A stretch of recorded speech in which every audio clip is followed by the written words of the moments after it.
放射線、溶岩、あと沼地の毒ガス、放射ダメージなどに関してもサバイバーがダメージを受けることはありません。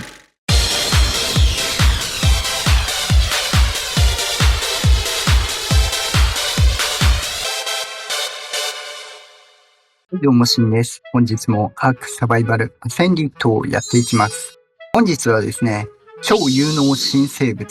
グランドトルトゥガー徹底解説トラップ付きをお送りいたします。すべてが詰まった紙マップアストレオスに大型アップデートが入りました。それとともにですね、新生物テイム可能としてグランドトルトゥガーが実装されました。かなりですね、画期的な能力を持っているグランドトルトゥガーなんですが、今回はそちらを基礎的なところから特殊な能力まで徹底解説していこうかと思います。テームパートに関しては簡単なトラップもご紹介しておりますので、ぜひご活用いただければと思います。普段ですね、アークについてトラップ動画、建築動画、冒険動画、ニュース速報的な情報発信であったり、チュートリアル、アークストーリーなど、アークを楽しむコンテンツをご紹介しております。ちょっとでも面白かったよとか、役に立ったよとかございましたら、ぜひ高評価、チャンネル登録よろしくお願いいたします。では、本編どうぞ。ではまず基本情報からお伝えしていきます。見た目はこんな感じ。結構大きいです。甲羅を開くとこんな感じ。甲羅部分は防御力あるんですが、お腹や頭は防御力がないので弱点となります。大きい分ですね、眠らせる時とかも狙いやすいかとは思います。甲羅閉じてる時は乗ったりできないんですが、オープンしてる時は乗ることが可能です。サドルなくても騎乗可能です。サドルに関しては2種類あります。まずは通常サドル、レベル43で開放されまして、作業台で作成となります。必要素材は革170、セメント10、繊維95となります。もう一つ、プラットフォームサドルがあります。レベル52で開放されまして、作業台での作成となります。必要素材は革120、繊維300、金属のインゴット50、木材320。プラットフォームサドルにしては割と軽い方だとは思います。このサドル、それぞれ特徴がありましてご紹介していこうかと思います。まず通常サドル、つけるとこのようになります。主に顔の部分だけが変わります。これに関しては通常のサドルなしと変わりありません。サドル分防御力がつくようなイメージですね。続いてプラットフォームサドル。これは甲羅の上にですね、プラットフォームが作成されます。ただし、これの利用に関しては注意が必要です。騎乗がまずプラットフォーム上になります。もちろん建築は可能となっているんですが、この場合ですね、甲羅の中には入れなくなります。後ほど能力パートでお伝えしますが、最大の魅力である甲羅の方を使えないということになりますので、ご注意ください。利用に合わせてプラットフォームにするのか、通常サドルにするのか考えていただければと思います。個人的にはプラットフォームサドルつける利点はあまりないかと思います。PVP とかではね、防御力もあるんで、いろいろできることがあるかもしれないんですけどね。ステータス基礎値がこちら。重量と食料値の基礎値が上位クラスの生物となっております。生息域はこの辺り。ちょっと地図がぼやけてて分かりにくいかと思うんですが、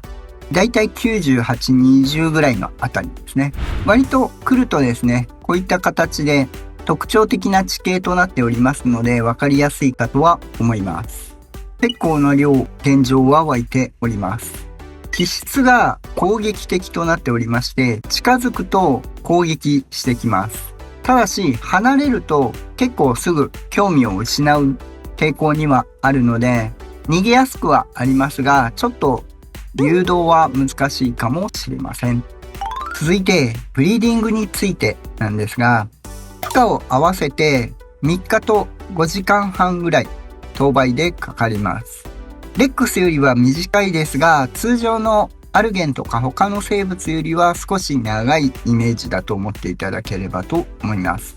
幼年期が約8時間ぐらいありますので、そこそこ大変かと思います。メイちゃんで育成することも可能です。優秀ですね。以上がグランドトルトゥガの基本的な情報となります。能力についてはまた後ほどご紹介させていただきます。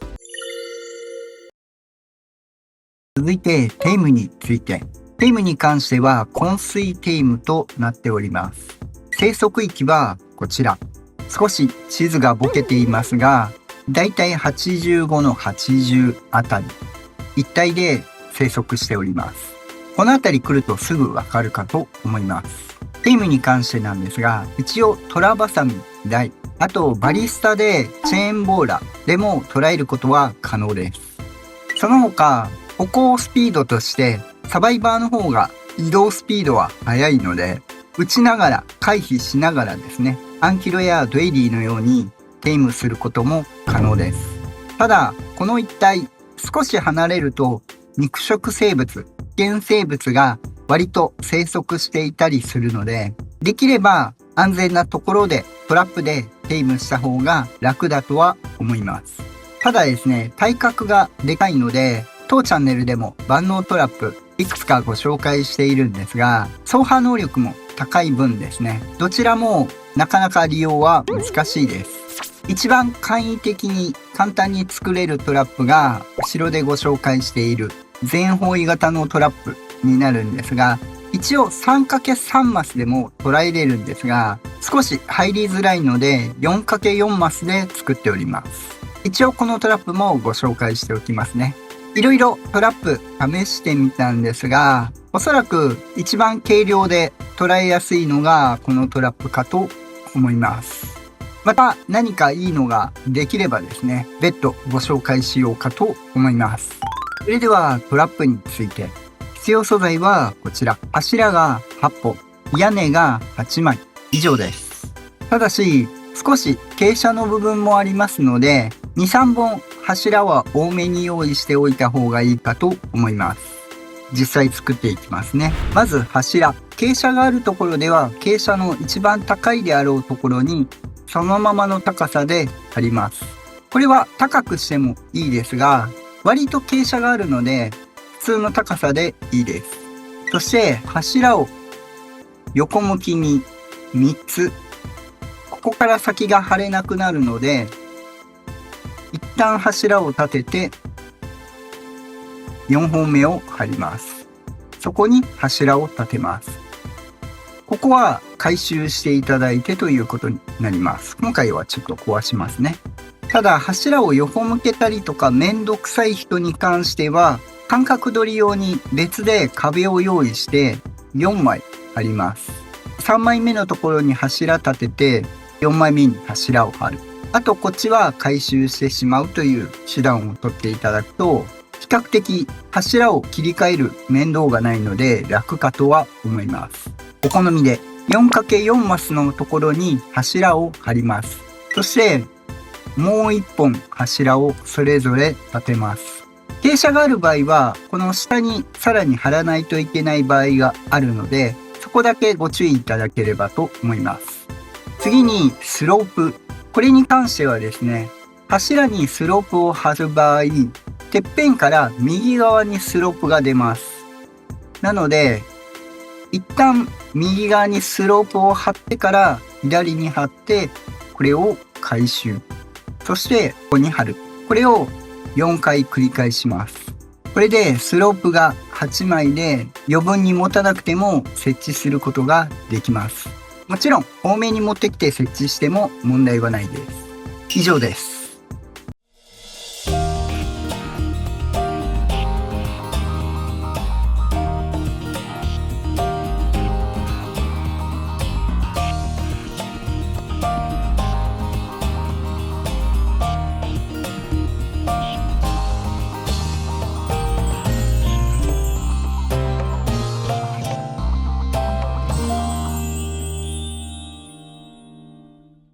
では実際やっていきますね。近づくと敵対してくれるので、割と誘導はしやすいんですが、尻尾攻撃があるので、できれば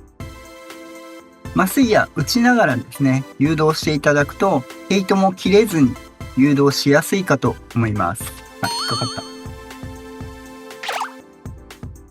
これで簡単に誘導することが可能です。もちろん飛行生物で誘導することはできるんですが、少しですね、ヘイトが切れる可能性があるので、できれば徒歩の方が誘導はしやすいかと思います。一応ですね、3×3 マスでスロープ1個で捉えることはできます。ただサイズ感がギリギリなので、上を歩いてちゃんとはまらない可能性があるので、4×4 マスの方が安定するかと思います。マス目ですね、2マスは抜けれないので、3マスであれば抜けられてしまいますので、そこだけ感覚ご注意いただいて、おそらくですね、3×3 マスだと、公式だと位置ずれの関係でですね、抜けてしまう可能性があります。4×4 マスでもですね、ちょっと微妙なラインではあるんですが、今ちょっと公式で試せないので、一旦こちらでご紹介しておこうかと思います。ちなみにこの 4×4 マス、ギガでも捉えることができます。あとは眠らせるだけですね。はい、これで眠りました。餌なんですが、雑食です。キブルだと、キブル、ユ、紫以上のキブル。最大の好みは蜂蜜になっておりまして、あとはいつも通り肉、ベリーという流れになってきます。羊肉でも結構な枚数いるので、できればですね、アストレオス、蜂蜜の洞窟がありますので、そちらで蜂蜜を確保して持ってくるのが一番楽かと思います。おそらくキブルまで使わなくてもいいかとは思います。ただ蜂蜜保管期間がありますので、そこだけご注意いただければと思います。まだ現状ではドードーレックスに適用されていなかったので、ちょっと個数と時間関係はわからないんですが、またすぐ実装されるかと思いますので、ご活用いただければと思います。補足で蜂蜜の洞窟だけご紹介しておこうかと思います。座標はこちら。46の 11.3 に入り口があります。見た目こういう感じですね。大きい滝があるので分かりやすいかとは思うんですが、少し周りが囲われているので見つけづらくはなっております。飛行生物でも入ってくることができまして、このまままっすぐ進んでいただきます。この辺りは敵出てきません。ここまで進むとこの中に敵がいっぱいいます。なので撃破するようにレックスとかですね、生物持ってくる必要はあります。すべて撃破していただくと、通常の蜂の巣もあるんですが、このように壁についている蜂の巣は蜂は出てきません。リソースになっています。これですね、斧で叩いていただくと有機ポリマーがいっぱい取れます。ピッケルで叩いていただくと蜂蜜がいっぱい取れます。もちろん単キロで叩くと蜂蜜がいっぱい取れて、ドエリーで叩くと有機ポリマーがいっぱい取れます。これでいっぱい取ることができますので、ゲームにご活用いただければと思います。ある程度の戦闘力は用意しておかないと、この生物たちが危険なのでご注意ください。プラス、通常の蜂の巣攻撃するといつも通り働き蜂が襲ってきますので、非常解除付きでですね、間違ってそっちを叩かないように注意しましょう。一応寝袋とかも設置できるようなので、寝袋は事故った時用に置いておくといいかもしれません。取られてなければドエリーとかでも叩ける場所がありますので、ぜひご活用いただければと思います。ちなみに有機ポリマーの採取はチェーンソーが有効らしいです。結構いろんなところにありますのでね、低いところにもこの上にもありますので、ご活用いただければと思います。蜂蜜の腐敗時間が生物内でだいたい1時間ちょっとありますんで、おそらくはそのまま掘り込んでも持つかとは思います。当倍でもですね。このようにですね、145で眠らして蜂蜜取ってきて与えるだけでですね、テイムは完了できるようでございます。145でいけたので、150でもおそらく問題はないので、個数だけ合わせていただければ、追加の麻酔や蜂蜜の耐久度をあんまり考えなくても、もちろんしばらく経って古くなっているのは無理ですが、取り立ての蜂蜜を与える分にはですね、問題ないかと思いますので、ご安心いただければと思います。以上です。では続いて能力について。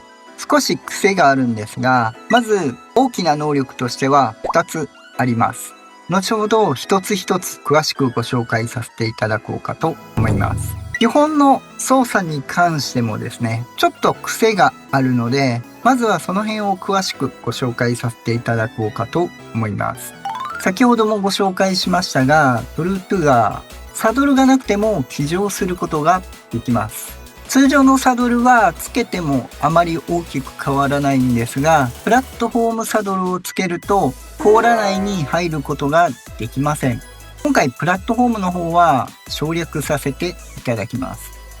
まず騎乗する場合に関しては、このように甲羅が閉じている状態だと乗ることはできません。甲羅が開いている状態で騎乗することになります。ただし、甲羅が開いている状態だと攻撃一切できません。移動はすることができるんですが、攻撃することはできなくなっております。なので、襲われた場合とかもですね、気をつけていただければと思います。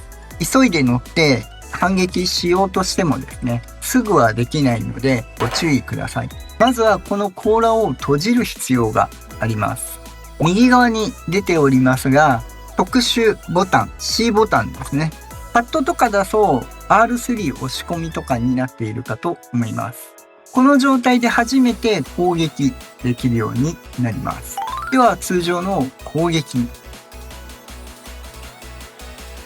噛むか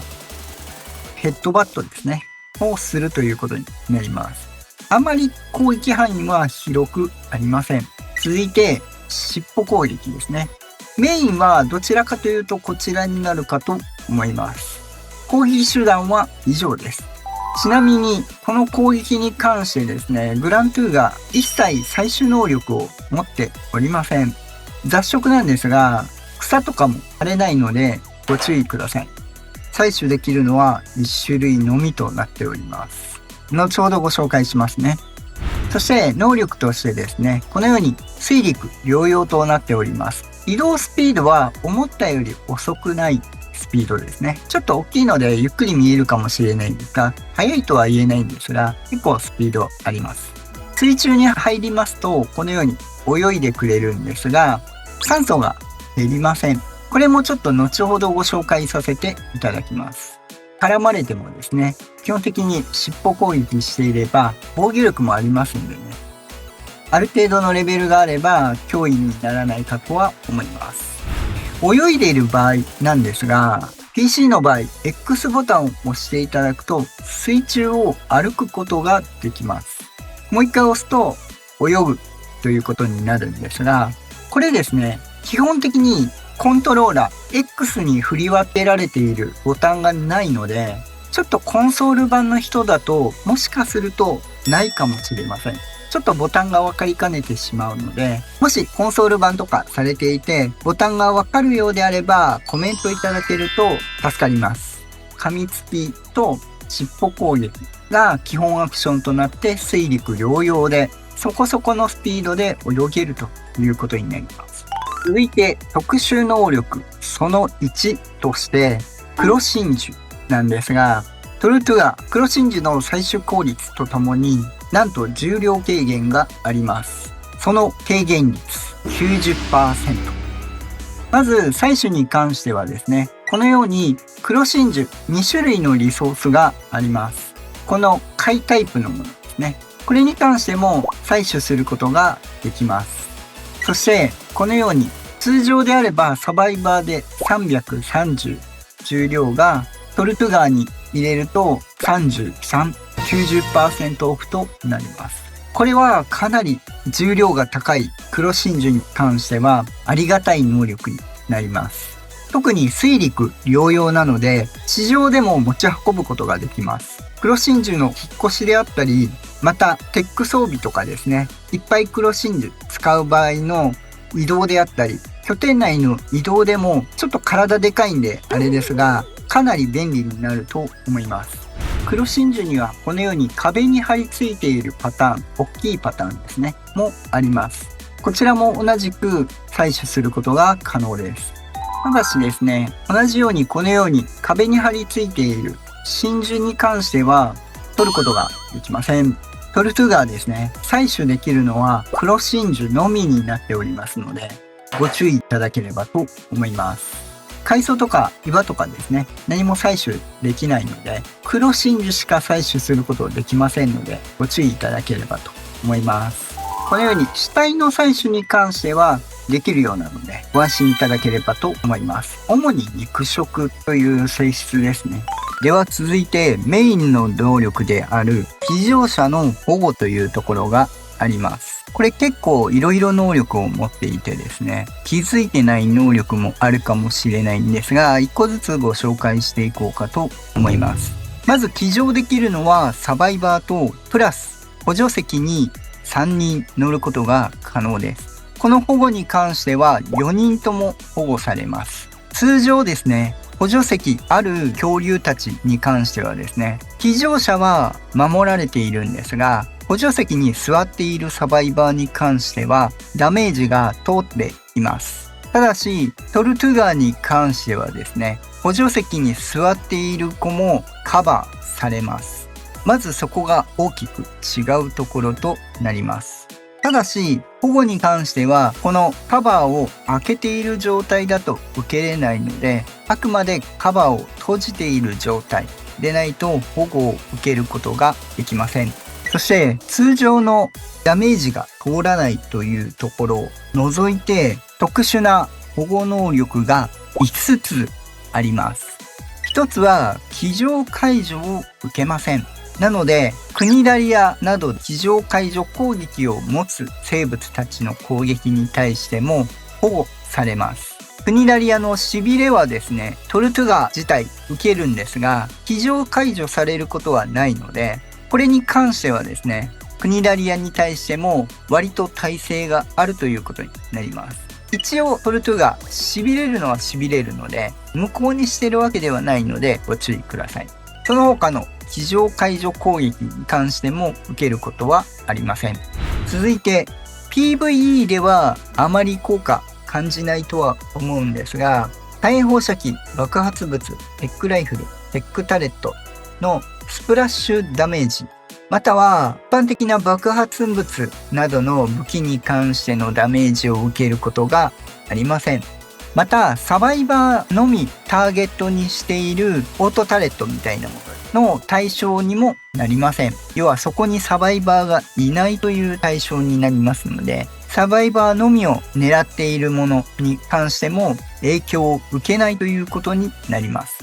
あまり PVE では関係ないですかね。続いてこれが一番大きいんですが、騎乗者また補助席に座っている子も含めてですね、放射線、溶岩、あと沼地の毒ガス、光子ダメージなどに関してもサバイバーがダメージを受けることはありません。こちらロックドレイクがいる洞窟になっているんですけども、通常ここは毒ガスが蔓延しています。ハザードやテックスーツでも毒は防げなくて、ガスマスクがないと入れない洞窟になってます。クリエイティブモード無効にすると毒ガスのダメージを受けます。ただしですね、騎乗して閉じるするとダメージを受けません。そのまま侵入していくことができます。なんでできればですね、防御力もあるんで体力とですね火力を振っていればロックドレイクの卵を取りに行くのも一つの手段ではあります。ガスマスクの耐久度をある程度抑えれる。卵を取りに行くときはですね、やっぱ出ないといけないので、その部分に関してはですね、ガスマスクどうしても必要にはなるんですが、最悪なくてもですね、体力回復だけ持っていれば、一応卵を取り出すぐらいまではいけるんじゃないですかね。ただし、歩いて取れる場所ぐらいまでしか取れないっていうところはありますが、ただ結構囲われるので、火力はそんなに高くないんでね、だいぶ強化した子でないと難しいかと思います。数匹ラベジャーに囲われただけでこの状態なんで、言うほど火力がないので、ロックドレイの集団をですね、相手にできるほどの火力はテイムすぐでは持ち合わせていないので、ご注意いただければと思います。ただ、結構便利ですね。ちょっとアベレーションの放射エリアにこの子自体が耐えれるかはちょっと実験していないので、何とも言い難いところではあるんですけども、サバイバー自体を保護すること自体はできるということになりますね。その他、サバイバーに対して体感、寒さに対しての耐久度が560につきます。防具つけてるんで、その分も含まれて607になっておりますが。なので、基本的には海底の寒さに耐えれるというイメージではあると思うんですが、寒さにも強くなります。ただし、耐熱性はないので、溶岩、サバイバーを守れるんですが、溶岩の厚さに耐えれるわけではないので、恐竜自体にはダメージ受けてしまいますのでね、ご注意いただければと思います。そして5つ目の能力として、このように甲羅を閉じていれば酸素を供給されて息が続くということになります。もちろん開けてしまうと酸素は減っていきますのでご注意ください。以上がトルトゥガーくんの能力でした。ちょっとですね、気上が甲羅開いてないと乗り降りできないという部分と、逆に甲羅が閉じていないと攻撃ができないという部分があるので、そこだけですね、ご注意いただければと思います。あと、スソテウティス君に掴まれるという部分がありますので、イカ退治にはあまり向きません。ただ、体力上げてれば、一応テイムに使うという手段はあるんですが、甲羅の開け閉めとかですね、ありますんで、ワンクッションアクションが必要になりますので、少し難易度は上がります。あと、掴まれた時にですね、再度騎乗するというのが非常に難しくなっておりますので、あまりイカテイムには向かないかもしれません。多分ダンクル君で行く方が安定するかと思います。ただ、使えなくはないとは思います。以上です。はい、ではいかがでしたでしょうか。本日はですね、アストレオスに実装された新生物、グランドトルトゥガについて徹底解説していきました。かなりですね、ちょっと細かくご紹介しておりましたので、うまく必要な情報が伝わっていれば幸いです。ちょっと思ったより防御力高いかって言われるとですね、想像よりはそうでもなかったんですけども、体力、防御力高いんで、強化すればですね、戦えるところにもなってくるかと思うので、ちょっとステータスにもよりますが、火力上げて体力上げるとですね、その能力によってロックドレイクの卵が取りやすくもなるかと思いますので、ぜひその辺も挑戦してみると面白いかもしれません。かなり甲羅の防御力ですね、サバイバーの保護能力っていうのが強くなっておりますので、あまりですね、溶岩とか汚染に関してはですね、効果使いづらいところはあると思うんですが、ちょっと間違って入ってしまってもですね、恐竜なら体力出ればですね、ある程度耐えれるところはあるので、サバイバーの即死みたいなところはありません。ちょっと有効的ではあるのかなっていうぐらいですね。やはり水陸両用というところで、水中ではですね、やはり酸素も耐えれますし、採取はちょっと黒真珠しかできないところはあるんですが、黒真珠重量 90% オフというところでですね、水陸両用で持ち運んで、引っ越しとかも結構便利になると思いますので、結構黒真珠の移動が大変だったりしますのでね、かなり活用のパターンは多いんではないかなと思われます。ぜひご活用いただければと思います。トラップに関してはですね、一番軽量なものをご紹介しておりますが、ちょっといろんなパターンあるのはあるので、いいのがあればまたご紹介しようかと思いますので、チャンネル登録してお待ちいただければと思います。では本日は以上となります。アークについて困ったことがあれば、ここのチャンネルに来れば解決できるチャンネルを目指して頑張っておりますので、ぜひ高評価、チャンネル登録よろしくお願いいたします。応援したいよっていう方はメンバー登録もよろしくお願いいたします。その他 Twitter や Discord などアークに関わる情報発信、コミュニティなども行っておりますので、詳しくは説明欄ご確認いただければと思います。また次回お会いいたしましょう。バイバイ。